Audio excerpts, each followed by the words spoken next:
itulah sebetulnya yang harus ditemukan oleh semua manusia kalau ingin hidupnya damai. Itu yang disebut dengan pusat kendali, yang sering disebut sebagai kesadaran murni atau sebut saja kesadaran. Nah, kita menemukan pusat kendali dalam diri dan mencoba mengendalikan yang bisa kita kendalikan. Yang tidak bisa dikendalikan jadi terkendali. Itu hadiah dari semesta luar biasa. Ini paradoks. Berbeda dengan kebanyakan orang berpikir. Ini hanya bisa diselami oleh mereka yang mau menyadari keberadaan. Ternyata keberadaan itu ya tak terjelaskan. Walaupun saya sebut keberadaan. Ya, hatur nuhun Kang Yudi. Pertanyaan yang sangat cerdas, mendasar. Kalau di dalam diri kita itu ada pusat kendali, sebetulnya pusat kendali dalam diri kita itu barangnya apa? Kalau ada pusat kendali, berarti pusat kendali ini tugasnya adalah mengendalikan. Lalu yang harus dikendalikan apa? Ini udah masuk ke, bukan pembukaan lagi ini. Ini udah masuk ke inti pembahasan kita. Saya mau sedikit cerita. Kita selama ini kan sering mengucapkan satu kalimat dalam sehari-hari, yang beragama Islam terutama. Sering mengucapkan kalimat Alhamdulillahi Rabbil Alamin. Saking akrabnya dengan kalimat itu, sampai-sampai Kang Yudi jarang yang penasaran. Sebetulnya di balik kalimat itu ada apa sih yang hendak disampaikan oleh Allah? Saya akan mulai dari situ. Alhamdulillahi Rabbil Alamin. Makanya kalau saya membacanya mungkin berbeda ya dengan para sahabat. Saya membacanya suka dipisah Kang Yudi. Alhamdulillahi Rabbil Alamin. Karena banyak yang membaca Alhamdulillahi Rabb. Sedangkan hirob sendiri dalam teks bahasa Arab itu artinya perang. Makanya jangan heran ya, banyak orang yang sering baca kalimat itu tapi perang terus. Banyak konflik terus. Tidak damai terus, ya. Bahkan berusaha mencoba untuk mengontrol segalanya. Karena dia pikir kontrol itu adalah cara yang aman. Padahal kontrol, ya, kendali, hati-hati ya, itu berasal dari satu kesadaran yang rendah dalam diri kita. Karena semua orang yang mencoba mengontrol, biasanya dia didasari oleh rasa terancam, rasa takut. Ya, coba, orang yang mengontrol biasanya karena ada rasa takut. Dan mengontrol pasti menindas. Dan dia pikir dengan menindas, yang dikontrol itu akan terkontrol. Padahal semakin ditindas sesuatu, maka dia akan semakin memberikan perlawanan. Makanya kenapa ya kalau di India Kang Yudi ada namanya karma yoga. Karma yoga, ya. Kalau di Cina itu ada yang namanya Wu Wei. Kalau David Hawkins mengatakan ada yang namanya letting go. Ya. Nah, di Islam, di tradisi Islam itu ada kata Islam. Jadi Islam itu sebetulnya adalah bertindak tanpa memaksa. Jadi terus melakukan tindakan, terus bermimpi, terus membuat target-target, terus membuat rencana-rencana, tapi tidak ada kemelekatan sama sekali terhadap hasil. Karena kebanyakan orang kan hanya menyiapkan diri untuk apa? Untuk menang, tetapi tidak diajarkan untuk menerima kekalahan dengan tenang. Ya. Kebanyakan orang diajarkan untuk mencapai, tetapi tidak diajarkan untuk melepas. Dan dikiranya melepas itu merupakan kekalahan. Padahal melepas itu kemenangan yang sejati. Nah, kembali pada kalimat alhamdulillahi rabbil alamin. Segala puji milik Allah. Rabbil alamin itu ya sebetulnya lebih cocok kalau diterjemahkan sebagai suatu daya, suatu keberadaan, suatu energi yang tak terbatas di balik semua alamin. Jadi di balik semua alamin itu bahasa Arab dari kata alamat. Alamat itu artinya ciri. Jadi saking Allah itu ingin dikenal, maka beliau bermanifestasi. Salah satu manifestasinya adalah apa yang kita sebut sebagai ciptaan. Tetapi beliau tidak seperti tukang kursi. Kalau tukang kursi habis bikin kursi, ya sudah, dia terpisah dengan kursinya. Tapi beliau Sang Maha Pencipta, setelah menciptakan apapun, beliau itu tidak pernah terpisah dari yang diciptakannya. Nah, beliau selalu ada di balik semua itu. Nah, yang ada di balik semua itulah yang disebut dengan keberadaan. Nah, keberadaan ini sering disebut juga kecerdasan semesta tanpa batas. Pikiran kita itu hanya bagian kecil saja dari keberadaan ini. Pikiran kita ini hanya bagian kecil saja dari kecerdasan semesta tanpa batas itu. Nah, siapapun yang menyadari sang keberadaan, saya menyebutnya sang kehadiran, ya, itu yang disebut dengan being of experiment. Being of experiment. Ada being itu keberadaan. Ada being of experiment, itu artinya pengalaman tentang keberadaan.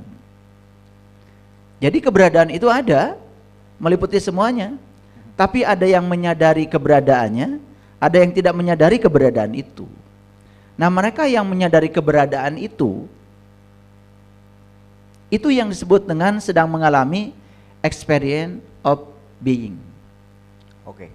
Experience of being. Jadi experience of being itu adalah pengalaman tentang keberadaan. Nah, itu sebabnya ya, kenapa di dalam Al-Qur'an ada kata-kata alhamdulillahi rabbil alamin, segala puji habis buat Allah, sang keberadaan. Itu adalah kesadaran yang harus dimunculkan bahwa tidak ada peristiwa di semesta ini tanpa adanya sang kehadiran, sang keberadaan, sang penyaksi, sang pengamat yang abadi, yang tidak akan pernah tersentuh oleh apapun. Nah, itulah sebetulnya yang harus ditemukan oleh semua manusia kalau ingin hidupnya damai. Itu yang disebut dengan pusat kendali, yang sering disebut sebagai kesadaran murni atau sebut saja kesadaran. Nah, terus memangnya kalau ada pusat kendali yang mengendalikan, terus apa yang harus dikendalikan pada diri kita? Yang harus dikendalikan itu semua penyebab yang menyebabkan kita hidup menderita. Semua penyebab yang membuat kita hidup menjadi gelisah, celaka, jauh dari sumber-sumber kedamaian. Apa saja? Satu yang harus dikendalikan oleh kita itu bernama emosi. Dan emosi itu adalah respon kompleks, ya, setiap diri terhadap segala stimulus yang datang. Emosi ini sangat subjektif, Kang Yudi, sangat bergantung pada setiap orang. Makanya saya sebut emosi ini adalah respon kompleks. Respon kompleks. Karena setiap orang itu kompleks, sangat kompleks, tergantung di mana dia dibesarkan, di lingkungan seperti apa dia dibesarkan, lalu bagaimana dia selama ini ya menerima semua input-input yang berasal dari lingkungannya.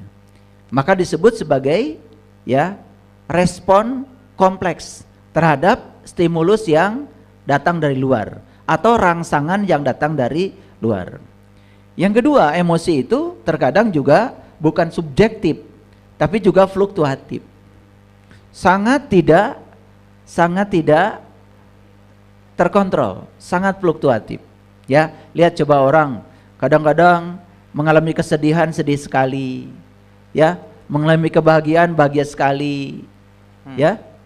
Itu ketika marah, meluap-luap kemarahannya, ya kan, dengan kata-kata dan lain sebagainya. Itu emosi. Nah, itu yang harus dikendalikan. Pernah nggak menyaksikan orang yang kehilangan kendali, lalu emosinya itu menjadi fluktuatif? Harus dicatat bahwa yang saya maksud adalah dikendalikan, bukan dimatikan. Ya, bukan dimatikan, bukan ditiadakan, bukan dinegasikan, tapi dikendalikan. Berarti dikendalikan itu biarkan saja dia ada. Tetapi dia sebagai guru yang menyamar lah kan. Dia sebagai sesuatu yang harus bermitra dengan kita. Ingat ya, emosi itu penting. Kalau batas-batasnya tidak dilampaui, emosi itu berguna. Kalau batas-batasnya tidak dilampaui, begitu batasnya dilampaui, itulah yang akan menimbulkan hal yang destruktif. Sehingga banyak orang yang kemudian, mohon maaf ya, membunuh orang lain, mencelakakan orang lain, ya, menyakiti orang lain, karena emosinya itu sudah di luar kendali. Ya. Tuh. Yang kedua yang harus dikendalikan itu adalah pikiran. Nah, banyak orang yang bukan sekedar tidak bisa mengendalikan pikiran, malah sama sekali dia dikendalikan oleh pikirannya. Nah, orang yang dikendalikan oleh pikiran, ini orang yang belum bisa menggunakan pikirannya. Dia sedang digunakan oleh pikirannya. Saya mau nanya sama Kang Yudi. Kang Yudi pernah nonton film nggak? Sering ya. Di bioskop? Suka ya. Oke. Ketika Kang Yudi nonton film, ya nonton film,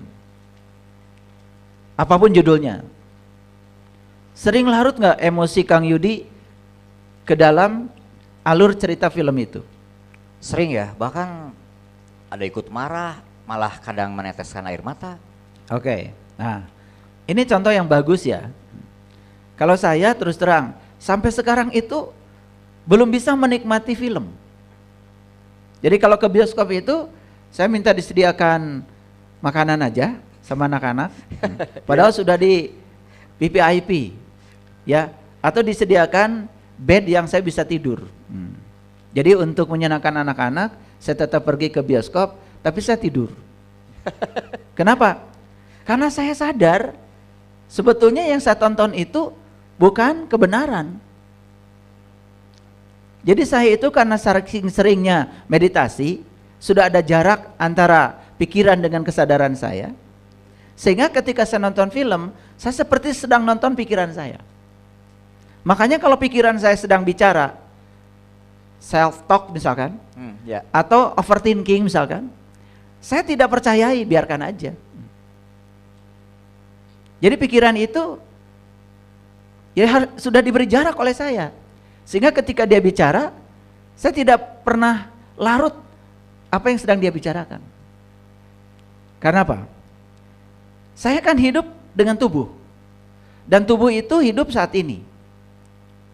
Bagian dari tubuh yang paling penting itu adalah nafas, dan nafas itu pasti saat ini. Sedangkan pikiran kan tidak suka saat ini, sukanya masa lalu atau masa depan. Makanya coba perhatikan, ada orang yang tubuhnya di saat ini, tapi pikirannya tidak di saat ini. Ini orang sedang menderita sebetulnya, sedang menderita. Cuma dia tidak sadar dengan penderitaannya. Makanya kenapa saya ingin mengangkat topik ini, Kang Yudi. Kelihatannya mungkin bagi orang yang sangat awam, aduh itu judul sepele banget. Menemukan pusat kendali di dalam diri, ya. Karena yang cerita gini juga udah banyak gitu. Oh tidak, saya cerita yang berbeda dari kebaikan banyak orang. Ya. Nanti kita coba dalami ya.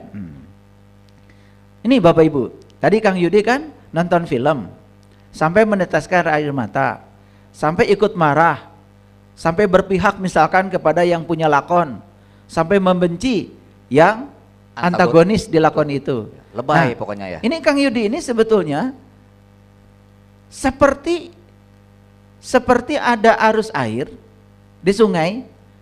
Kang Yudi itu menceburkan diri ke arus itu. Bukan harusnya kan Kang Yudi itu nonton aja arus itu. Selamat kan? Nah, tapi bagus ya, contoh ini bagus. Contoh begini bagus.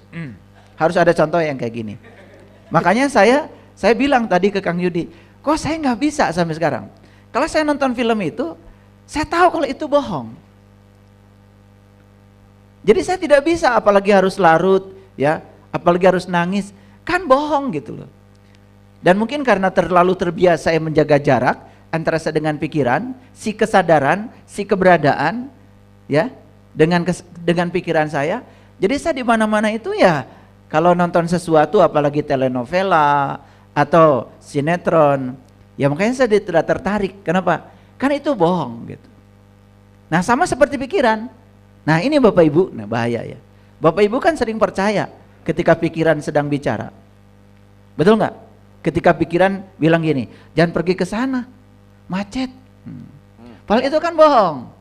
Karena belum terjadi ya. Kan sebetulnya kita belum ke sana. Ya. Betul nggak? Nah, tapi sering dipercaya. Akhirnya apa yang didengar dari pikiran dijadikan keputusan kan? Nah, itulah bahayanya ketika kita mengidentikan diri sebagai pikiran, lalu kita percaya pada apa yang dikatakan oleh pikiran, padahal itu hanya ilusi pikiran. Bahaya nggak itu? Bahaya. Kenapa? Karena si pusat kendalinya nggak jalan. Jadi yang kedua adalah pikiran, kan gitu. Ya. Yang ketiga yang harus dikendalikan apa itu? Sikap, reaksi. Bapak Ibu mau bersikap apa terhadap situasi? Kan itu kebebasan ada pada kita. Tapi ketika kita mengambil sikap yang salah pada satu situasi, bisa celaka nggak Kang Yudi? Sangat bisa. Sangat bisa. Misalkan begini ya, kita sudah menyangka kalau orang itu memang sumber kesalahan. Jadi apapun yang dia lakukan itu selalu salah menurut kita. Karena definisi di otak kita, dia ini adalah sumber kesalahan. Sebut saja dia orang jahat. Sampai kita tidak melihat lagi sedikit pun kebaikan dari dia. Sehingga ketika dia melakukan apapun, sikap kita selalu jahat sama dia gitu. Negative thinking terus. Betul. Padahal kan belum tentu. Nah, padahal kita kan punya sikap yang lain. Sikap yang lain. Nah, ini ada penelitian di fisika, ada yang namanya prinsip ketidakpastian Heisenberg namanya. Jadi begini. Ketika kita memfokuskan diri pada sesuatu yang disebut dengan realitas, maka kita sama sekali tidak bisa mengontrol sesuatu yang di luar itu. Oke. Betul ya? Logis, betul. Iya kan? Itu namanya prinsip ketidakpastian Heisenberg itu. Makanya ketika kita mengontrol sesuatu, sebenarnya kita itu sedang kehilangan kontrol terhadap sesuatu yang di luar kita. Padahal itu sudah mengancam kita, cuman kita tidak sadar. Jadi yang ketiga itu adalah sikap. Ya. Nah yang keempat yang harus dikendalikan adalah ego. Nah ego itu adalah diri pribadi kita yang terbentuk ya oleh kebanyakan memakan program-program ya, sehingga kita menjadi lupa dengan diri kita yang asli. Dan kita menyangka diri yang diinputkan program-program ke dalam diri kita itu, kita menyangka itu diri kita. Padahal itu diri palsu kita. Nah, ego ini sangat berbahaya. Apa bahayanya ego? Ego itu tidak siap menerima kekalahan karena dia selalu siap menang. Ego itu tidak siap untuk melepaskan karena dia tuh selalu ingin mencapai. Ego itu itu akan sangat terluka ketika ekspektasi dia tidak dipenuhi. Dan banyak orang yang frustrasi kan, karena apa? Karena dia dikendalikan oleh ego. Nah kira-kira 4 utama itu yang harus menjadi kendali kita. Jadi yang pertama adalah emosi, yang kedua adalah pikiran, yang ketiga adalah sikap, Dan yang keempat adalah ego. Siapa pusat kendalinya? Pusat kendalinya adalah sang keberadaan, sang kehadiran, sang kesadaran. Nah, oleh karena itu, kenapa ajaran leluhur kita sering mengatakan pulang kamu ke jati diri. Nah, pulang ke jati diri sebetulnya supaya kita menemukan kembali ya diri yang jauh lebih besar dari sekedar yang saya sebutkan tadi. Diri yang lebih besar dari sekedar emosi, dari sekedar pikiran, dari sekedar sikap, dari sekedar ego. Karena dalam diri kita itu ada sang keberadaan. Ada kesadaran murni. Makanya latihan yang paling dasar adalah cobalah belajar pulang ke tubuh kita sendiri. Pulang ke tubuh aja dulu. Kenapa harus pulang ke tubuh? Karena kita ini, ya, mohon maaf ya, belum tentu yang semua hadir di sini sedang ada di tubuhnya.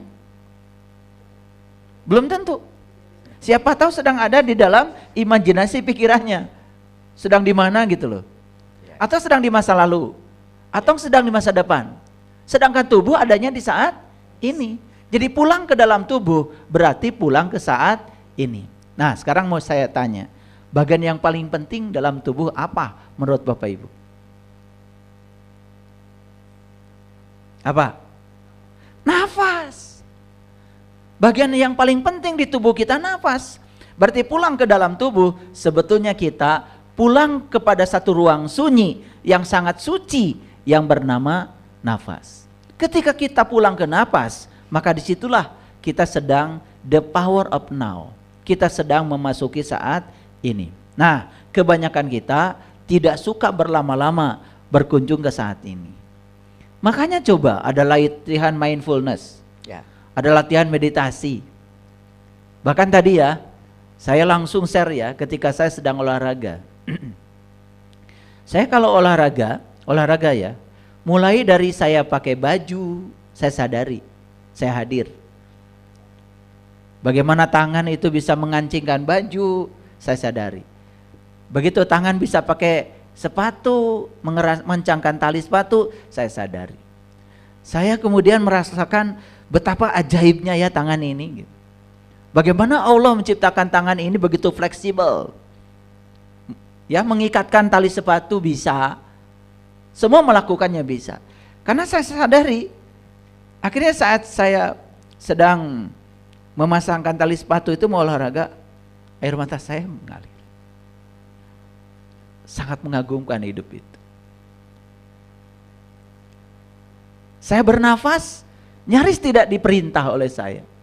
Jantung kita saya berdetak, nyaris tidak pernah diperintah oleh saya. Ginjal saya menyaring darah, nyaris tidak pernah diperintah.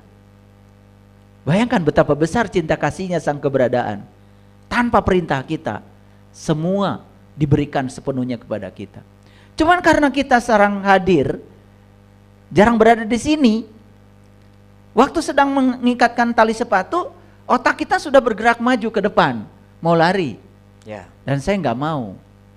Saya hadir aja nalikan sepatu. Nah, setelah itu saya naik ke treadmill. Kemudian gitu saya pejamkan mata, kemudian saya mulai lari. Saya pasang untuk 7 kilo. Nanti kalau sudah 7 kilo langsung treadmill saya akan kasih tahu, sudah udah keringatan. Nah, sepanjang saya sedang lari itu, saya betul-betul hadir. Apa yang terjadi? Ternyata ada intuisi yang masuk ke dalam otak saya. Meditasi itu, kata intuisi itu, meditasi itu adalah menyadari segala hal yang sedang terjadi saja. Dan tempatnya bisa di mana saja, bisa kapan saja. Tidak perlu gunung, tidak perlu bikin tempat yang tinggi-tinggi di gua, di hutan. Karena meditasi itu cukup kamu menyadari apa yang sedang terjadi. Tanpa penghakiman, jadilah kamu seorang pengamat. Saat itu kamu sedang pulang ke tubuhmu sendiri, sedang pulang ke jati dirimu. Sesederhana itu. Wow, oke. Aduh, saya speechless nih. Jadi ternyata kendali dalam diri itu, ayah tadi menyampaikan sang keberadaan, sang kehadiran. Kalau di tradisi atau agama Islam, mungkin boleh saya menyatakan diri saya nih ya, pandangan atau pemahaman saya. Dialah Allah yang melinggih di dalam diri saya. Dan jika salah satu caranya adalah kita meditatif. Meditatif itu berarti selalu eling, selalu sadar akan saat ini di sini sekarang terhadap apa yang terjadi di luar ataupun yang di dalam. Itu berarti salah satu cara kita untuk meditatif, untuk menyadari, untuk tanda kutip kalau sesuai judul menemukan sang kehadiran, sang keberadaan yang ada di dalam sini. Berarti saya jadi ingat ada satu Asmaul Husna mungkin ya yang Al-Musyawwir. Allah itu adalah sang arsitek agung gitu. Boleh nggak saya sebut kendali dalam diri saya atau setiap diri manusia? Itulah sang musawwir, Al-Musawwir yang apa sih yang tidak beliau berikan kepada kita. Berarti tugas kita bersyukur dan memanfaatkan apa yang beliau beri ya. Itu enggak ya? Ya, Kang Yudi kan dari tradisi Islam. Saya kembali lagi pada kalimat Alhamdulillahi, segala puji hanya milik Allah. Jadi Allahnya kan sudah disebut di situ. Dan kalimat lanjutnya apa? Rabbil alamin, sering diterjemahkan Tuhan semesta alam. Ya kan? Nah, apakah setiap orang Islam Tuhannya adalah Allah? Belum tentu. Ya. Kalau ngaku sih boleh. Karena Tuhan itu kan apa saja yang dia percayai menurut persepsi dirinya, dan dia memberikan kekuatan menyelamatkan. Karena ada orang yang merasa diselamatkan oleh uangnya, oleh jabatannya, oleh hartanya. Bahkan ada orang yang mungkin berani ya menyatakan bahwa orang lain di mana dia bergantung kepada orang itu dan segala kebutuhan hidupnya dipenuhi, mungkin lebih dipentingkan daripada Allah. Karena dia tidak kenal kepada Allah. Ya tentu saja saya berharap kalau kita sudah menuhankan Allah, ya kenali Allah. Supaya kita menuhankan Allah yang sebenarnya, bukan Allah yang menurut persepsi kita sendiri. Jadi saya setuju dengan Kang Yudi bahwa sebetulnya Rob itu, Robbil Alamin, Tuhan. Nah dalam tradisi Islam, sang keberadaan itu ya Allah. Tetapi kita juga jangan kemudian mengecilkan istilah lain dari tradisi lain. Apalagi mereka sudah tahu barangnya, cuman beda sebutannya. Ada yang menyebut Sang Hyang Taya, nggak apa-apa. Ya. Ada yang menyebut kecerdasan semesta tanpa batas, ya nggak apa-apa. Ya silakan aja menyebutnya apa. Karena yang paling penting kan ketika kita menyebut, kita tahu alamat yang disebut. Karena kita udah kenal. Jadi saya setuju itu. Tetapi ya tentang Al-Musawwir tadi, ya saya kurang begitu setuju dengan sang keberadaan itu adalah Al-Musawwir. Karena Al-Musawwir ini kan artinya arsitek agung. Yang namanya arsitek seperti Kang Yudi kan arsitek. Itu kan pasti bikin gambar di pikiran Kang Yudi, lalu mewujudkan apa yang ada di pikiran Kang Yudi ke dalam gambar, kemudian ke dalam bentuk wujud nyata, gedung bertingkat dan lain sebagainya. Kan begitu prosesnya. Ya. Itu tugasnya Al-Musawwir. Tapi sang keberadaan itu jauh melampaui dari itu. Dia adalah kesadaran murni. Jauh melampaui itu. Sumbernya segala kreativitas, sumbernya cinta, sumber kekuatan positif, jauh melampaui itu. Tetapi ketika sang keberadaan ini ya mendapatkan mendapatkan input. Misalkan gini ya, Kang Yudi ingin bikin gedung. Ya. Kan sebenarnya yang ingin bikin gedung itu bukan sang keberadaan, tapi Kang Yudi kan. Nah, Kang Yudi meyakini kalau pasti uangnya ada. Kang Yudi meyakini pasti gedungnya akan jadi. Kang Yudi meyakini tidak akan sulit prosesnya. Nah, Kang Yudi itu sedang meyakini, bukan sedang menginginkan. Berarti Kang Yudi sedang memancarkan energi kepada sang keberadaan. Nah, sang keberadaan itu kemudian merespon energi yang disampaikan, terjadi proses resonansi. Di situ Al-Musawwir itu hadir. Wow, oke. Wah, berarti ya saya tadi punya pemahaman Al-Musawwir ternyata itu hanya sepersekian bagiannya dari sang keberadaan ya. Betul. Ternyata sang keberadaan itulah memang pusat kesadaran, pusat semesta sesungguhnya. Baik, nah tadi ada 4 hal ya, dari mulai ego, bagaimana kita bersikap, kemudian emosi, dan yang seterusnya tadi itu hal-hal yang sangat mungkin menjadi gangguan kita lupa gitu kepada sang keberadaan. Salah satunya meditatif tadi dengan meditasi. Jadi meditasi itu sesungguhnya tidak berarti saya duduk bersila, mengatur nafas, tidak sebatas itu berarti ya? Ya, itu latihan meditasi. Oke. Itu latihannya. Jadi kita menyadari nafas, duduk bersila dengan sikap tertentu, itu latihannya. Latihan untuk ya kembali ke tubuh. Bagian yang paling penting dari tubuh adalah nafas. Ya. Itu baru latihan kembali ke nafas. Oke. Itu. Nah, meditasi yang sebenarnya terjadi di setiap ruang dan waktu. Ketika kita menyadari segala hal yang terjadi.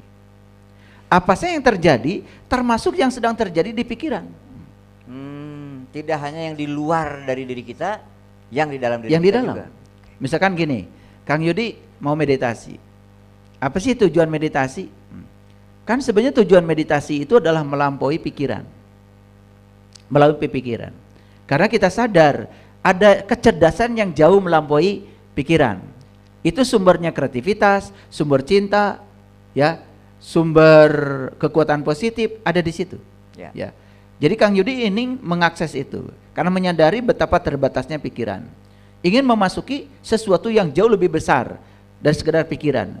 Karena sadar kalau pikiran ini hanya bagian kecil dari keberadaan tadi.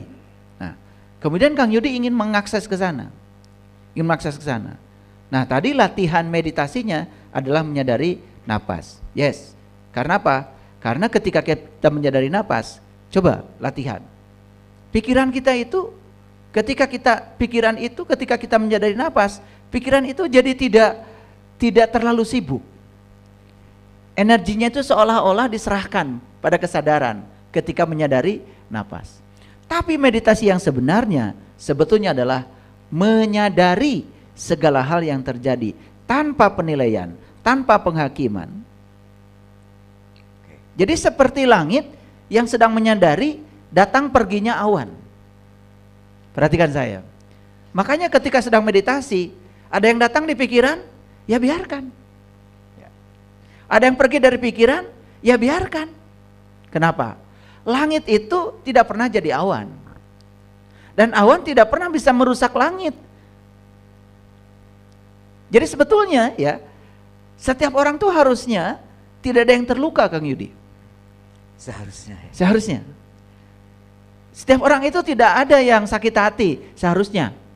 Karena luka dan sakit hati itu jelas dari ego. Bukan dari kesadaran, bukan dari sang keberadaan.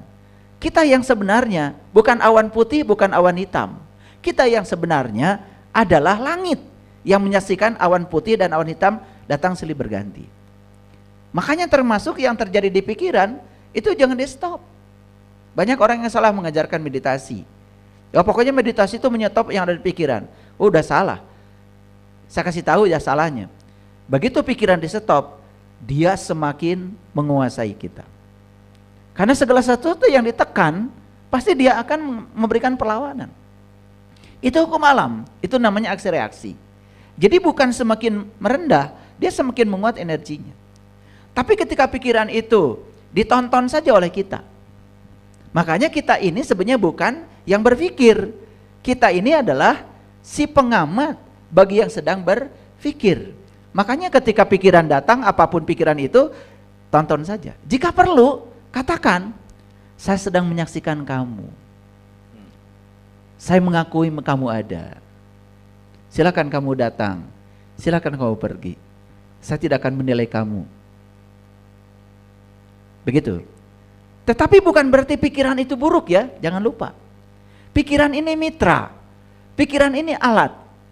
Persis pikiran itu kayak pisau. Bapak Ibu ya, perlu pisau enggak? Perlu kan? Perlu pisau ya. Tapi pisau punya dua kemungkinan. Bisa melakukan tindakan yang positif, bisa melakukan tindakan yang negatif. Kan tergantung kontrol kita. Ya. Tapi ketika dia digunakan untuk hal yang positif, tentu saja ibu bapak tidak akan merasakan wanginya goreng bawang kalau nggak ada pisau. Ya. Ada jasa pisau loh di situ. Diiris-iris dengan rapi sehingga jadi goreng bawang. Jangan lupa bahwa kita butuh pisau. Awas ya, jangan buang pisau. Saya tidak butuh pisau. Karena pisau berbahaya. Awas.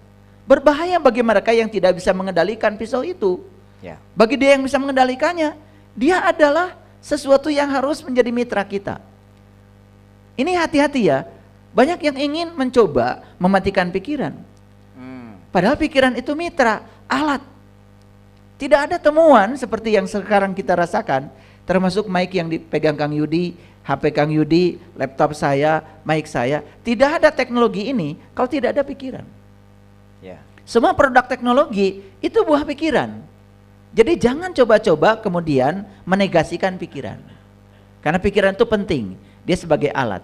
Makanya orang bijak mengatakan pikiran itu adalah ya pelayan yang sangat baik, tetapi dia menjadi majikan yang sangat berbahaya.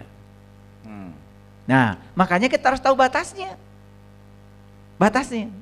Nah, jadi kembali ke pertanyaan Kang Yudi, ya, yang tadi, apakah sang keberadaan ini bisa disebut apa saja? Ya terserah.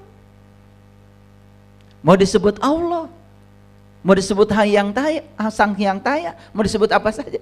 Yang penting Kang Yudi mengalami experience of being. Ya. Pengalaman keberadaan. Itulah sebetulnya yang akan mendorong kita pada ketuhanan. Wow. Dan puncaknya akan mendorong kita pada kemanusiaan. Ya betul, Pancasila nyambung banget kepada Pancasila, ketuhanan, kemanusiaan. Oke, keren. Makanya Pancasila tidak Tuhan yang Maha Esa, tidak. Tapi ketuhanan. Tuhan itu being. Tapi ketuhanan, pengalaman ketika bermanunggal dengan Tuhan. Ya.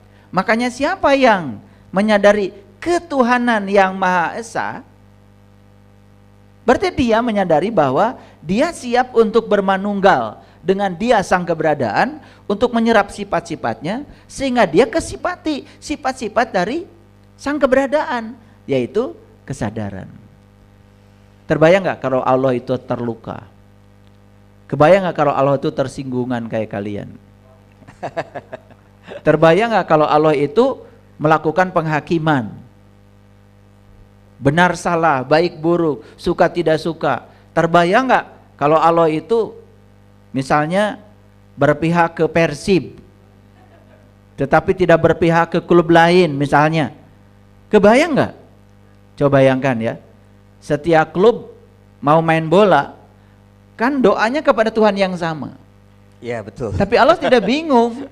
Ya udah, siapa yang paling rajin latihannya, ya sudah dia pasti akan menjadi yang sangat memiliki kemungkinan untuk menang. Gitu aja kan? Jadi sang keberadaan ya cuman hadir saja menjadi penyaksi di balik itu semua.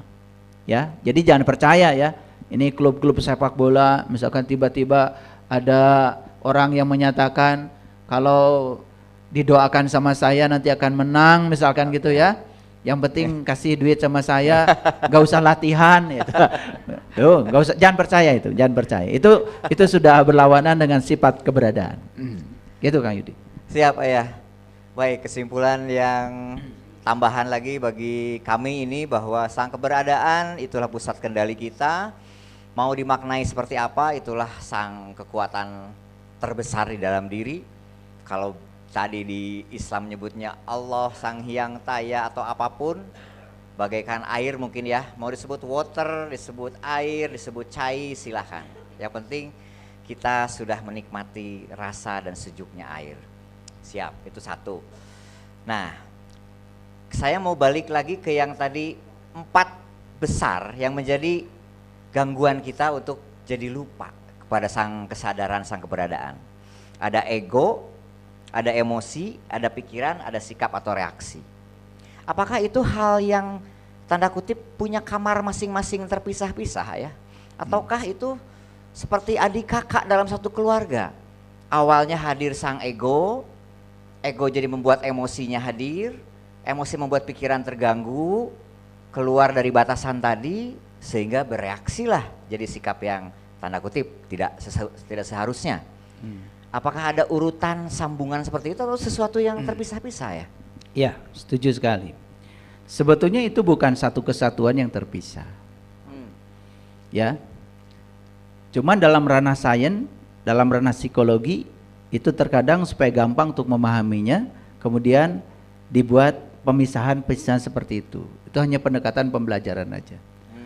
Tetapi ya ketika kita sedang dalam kehidupan, kita hampir tidak bisa memisahkan yang mana emosi, yang mana ego, ya, yang mana sikap, yang mana pikiran, itu semua sudah bercampur-campur.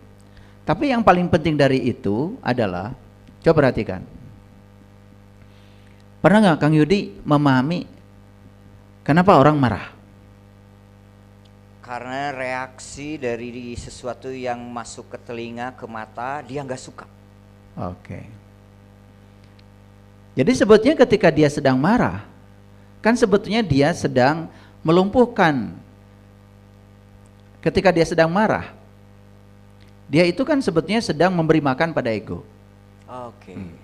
Ya. Nah, pernah nggak Kang Yudi berada pada posisi sedang dimarahi orang?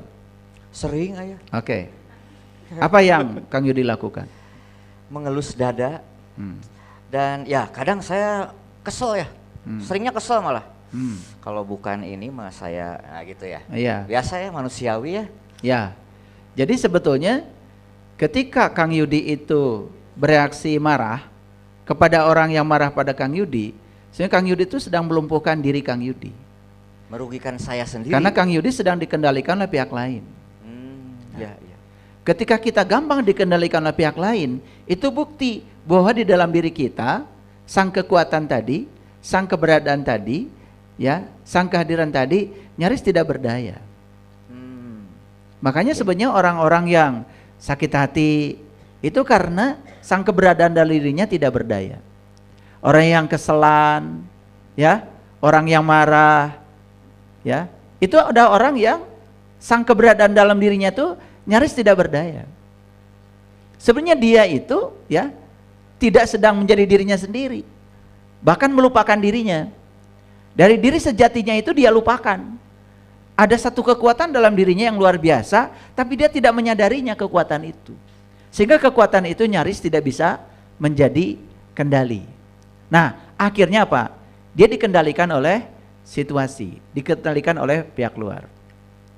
Kan ada orang ya ketika disulut ya oleh satu peristiwa, misalnya sebut aja ya di satu tempat kan pernah ada kejadian, ada orang diteriaki maling.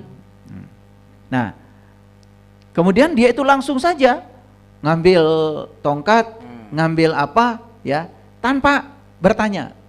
Orang yang diteriaki maling itu tiba-tiba digebukin gitu Kang Yudi. Nah itu kan sebetulnya orang yang lumpuh. Orang yang sedang gebukin orang lain itu orang yang sedang lumpuh. Sang keberadaan, sang kesadaran, energi murni dalam dirinya itu lumpuh. Nah yang sedang bekerja pada dirinya, sedang mengendalikan dirinya apa? Yang tadi emosi, ya toh, sikap, kemudian pikirannya, kemudian egonya. Nah ini yang sering terjadi dalam kehidupan sehari-hari. Coba bayangkan ya, sekarang ini ya, saya kan pernah membuat judul di YouTube, judul kajian saya, ya, perbedaan antara niat sejati dengan ego. Nah, itu sudah saya rinci, supaya semua orang sadar kalau dia beraktivitas itu sebenarnya yang menggerakkan dia itu apa? Apakah niat sejati atau ego? Ya, contoh sederhana. Bapak Ibu kalau bekerja, misalnya kalau bekerja, cari uang misalnya ya, itu yang menggerakkan niat sejati atau ego? Ego. Ya. Nah sekarang gimana bekerja digerakkan niat sejati? Harusnya menggunakan konsep Bismillahirrahmanirrahim. Lepaskan pikiran kita tentang uang.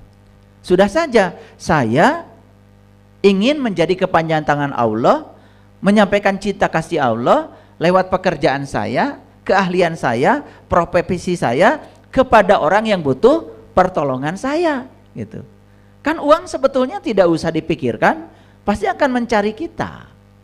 Betul nggak? Tetapi dari awal kita sudah berpikir uang.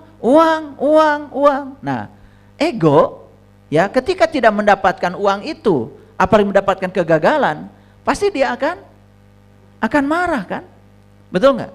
Yep. Gitu. Nah, ketika ego itu marah, karena semua energi kita dipindahkan pada ego, sehingga sisa kesadaran lumpuh gitu. Nah itulah yang diceritakan kalau di Bali itu ada tari kecak tentang Rama dan Sinta. Jadi Rama itu adalah diri kita, Sinta itu adalah kesadaran yang ada pada diri kita. Tapi sang kesadaran ini kerap kali ya pergi karena dibawa jalan-jalan sama Dasamuka, namanya Rahwana. Nah Rahwana itu kan penguasa negeri Alengka. Alengka itu bahasa Sanskerta, arti yang sebenarnya adalah pikiran. Nah ketika kita dikuasai oleh pikiran, oleh Rahwana, maka kita sedang mencuri Dewi Sinta. Dewi Sinta itu ditenggelamkan sehingga Rama kehilangan kesadaran. Nah karena dia sedang dikuasai oleh pikirannya, oleh diri palsunya, oleh egonya. Apa yang terjadi? Pasti dia akan selalu ya menimbulkan penderitaan bagi dirinya, juga penderitaan bagi pihak lain. Coba ciri orang yang dikendalikan oleh egonya, pikiran palsunya, pasti ya dia itu menimbulkan kerusakan pada dirinya, juga kerusakan pada orang lain. Ya, contoh ya, nonton sepak bola, klub yang dicintainya kalah, itu kan? Ya, kemudian kursi dibangun lama oleh pemerintah dibakar, betul nggak? Nah, kasus yang sederhana aja. Ketika kemarin timnas Indonesia dikalahkan Irak, sebenarnya kalau saya melihat permainan timnas kita itu udah luar biasa, sangat luar biasa, peluangnya banyak.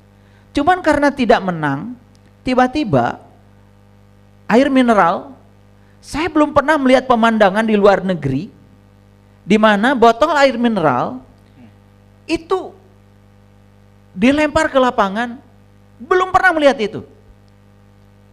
Dan itu terjadi kemarin di Jeddah.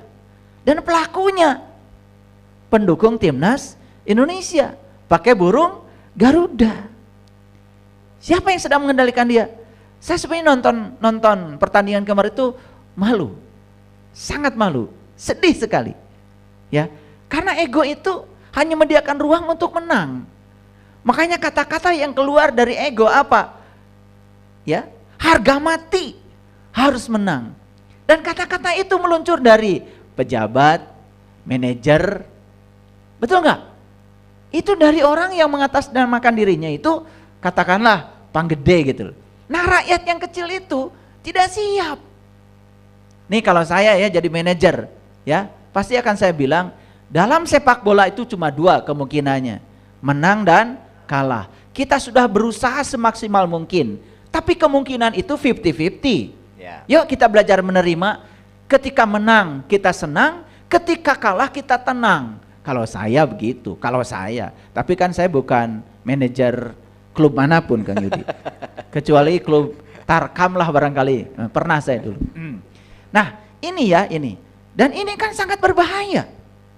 Sampai sekarang kita diajarkan menang, tidak diajarkan untuk tenang ketika kalah. Diajarkan untuk mencapai sesuatu, tapi tidak diajarkan untuk melepaskan sesuatu yang dicapai, karena pada gilirannya suatu saat harus kita lepaskan. Nah, siapa yang sedang mengendalikan kita? Situasi luar diizinkan untuk mengendalikan diri kita, sampai kita kehilangan jati diri kita sendiri. Ya, begitu Kang Yudi. Wow, tepuk tangan dong, keren banget kajiannya. Ya, ya. Ayah Bunda, sebelum saya pandu lagi, dari teman-teman di studio ada yang mau ditanyakan? Mangga, silahkan. Tolong mic-nya disiapkan buat sahabat kita. Monggo. Oh, ngacung Pak, yang mana tadi Pak? Monggo, silahkan Pak. Dari mana? Nama silahkan. Saya nama Yanto Herianto dari Ciparai. Terima kasih atas kesempatannya untuk bertanya. Saya saat tadi menyimak mana sih perbedaan antara pikiran dan intuisi. Di sana kita harus bagaimana caranya untuk membedakan antara pikiran dan intuisi kita gitu. Terima kasih, segitu saja. Hatur nuhun, silakan Ayah. Ya, apa sih bedanya? Ini dasarnya dari pikiran, ini dasarnya dari intuisi, atau sebutnya dari kesadaran. Sederhana sebetulnya. Yang datang dari pikiran itu selalu berulang.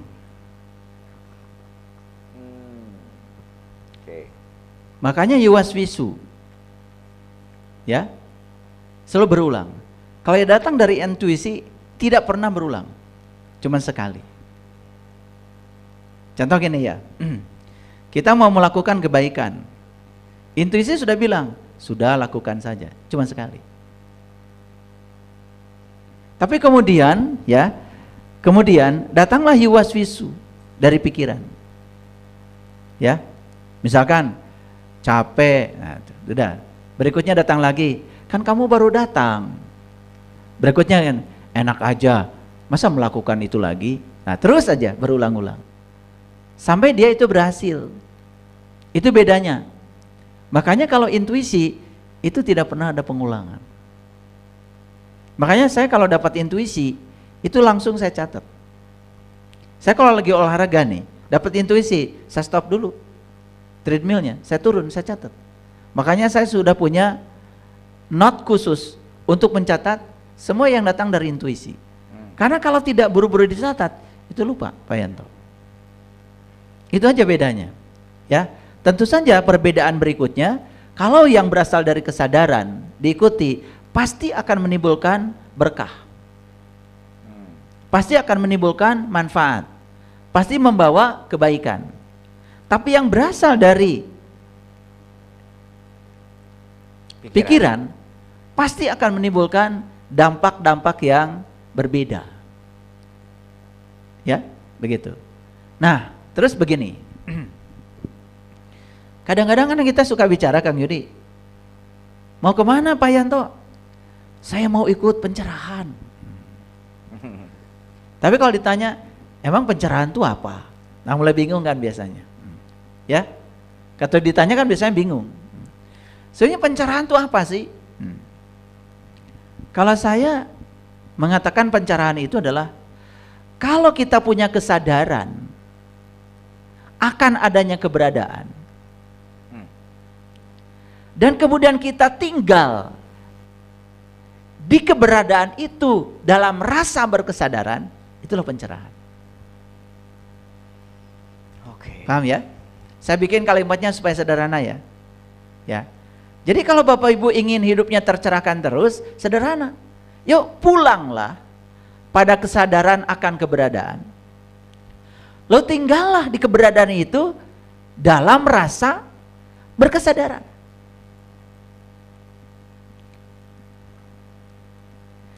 Tidak akan mudah kita dihancurkan. Ya. Itu benteng kita. Itulah pusat kendali kita. Ada nggak orang yang gampang dihancurkan? Sering berubah dengan apa kata orang tentang dirinya. Dibicarakan sedikit saja tentang dirinya langsung berubah. Ya, dihina orang lain langsung jatuh. Banyak yang kayak gitu. Banyak. Nah, ini masalahnya apa? Masalahnya karena dia belum punya kesadaran tentang keberadaan. Dan dia belum tinggal di rasa berkesadaran itu. Karena dia belum tercerahkan. Jadi manusia tercerahkan itu cirinya apa? Ya sudah tidak bereaksi apa-apa. Bukan banyak pengetahuan. Bukan sudah cerita, oh saya meditasi di Tibet, meditasi di China, meditasi di Bali, gitu ya. Ketika tersinggung sedikit aja, ya, kesenggol langsung melotot. Itu belum tercerahkan. Nah, wujud orang yang sudah tercerahkan, dia damai setiap saat. Makanya orang yang sudah di level seperti itu, alam semesta pun pasti merindukan dia. Pasti merindukan dia. Kenapa? Karena yang keluar dari mulutnya selalu kata-kata yang menyejukkan, ya, pandangan matanya sudah terbebas dari segala kecurigaan. Makanya dalam ajaran Tibet itu sering dikatakan, sentuhlah matamu selembut bulu ayam. Nah, sentuhlah matamu selembut bulu ayam artinya, ya, ajari matamu supaya melihat dengan kelembutan. Tidak ada kecurigaan. Kan banyak orang yang memandang dengan kecurigaan. Betul nggak? Nah, orang yang selalu curiga pada orang lain, karena yang dilakukan orang lain itu masih dilakukan oleh dirinya. Ya. Jadi kalau kita benci sesuatu pada orang lain, yang kamu benci itu sebetulnya itu orang lain itu hanya sedang mengingatkan bahwa dari dalam diri kamu masih ada energi itu. Nih saya kasih tahu, Pak. Pernah nggak Bapak Ibu benci sama orang lain? Pernah kan? Nah, sebetulnya orang lain yang dihadirkan semesta kepadamu itu sebetulnya sedang mengingatkan saja bahwa energi kebencian yang ada pada orang ini ada pada kamu. Itu aja. Harusnya bukan menyerang orang itu. Harusnya memperbaiki diri gitu loh. Oh, kok saya masih tidak suka ya orang lain melakukan itu? Oh, berarti saya sebenarnya masih memiliki energi ketidaksukaan itu, gitu. Introspeksi jadinya gitu ya. Iya, harusnya semua ke dalam. Nah, makanya saya mengajak kita semua, yuk ya, tidak usah pusing-pusing. Bagaimana mengendalikan emosi, bagaimana mengendalikan pikiran, bagaimana mengendalikan sikap, bagaimana mengendalikan ego. Tidak usah satu-satu pusing. Sudah, kembali saja pada satu kesadaran bahwa di dalam diri kita ada sang keberadaan, dia abadi, tidak terjebak oleh kehidupan, tidak terjebak oleh kematian, akan selalu ada selama-lamanya. Pulanglah pada kesadaran keberadaan itu dan tinggal di rasa berkesadaran. Yang 4 saya sebutkan satu-satu tadi itu, seolah-olah makhluk yang berbeda itu lumpuh dengan sendirinya.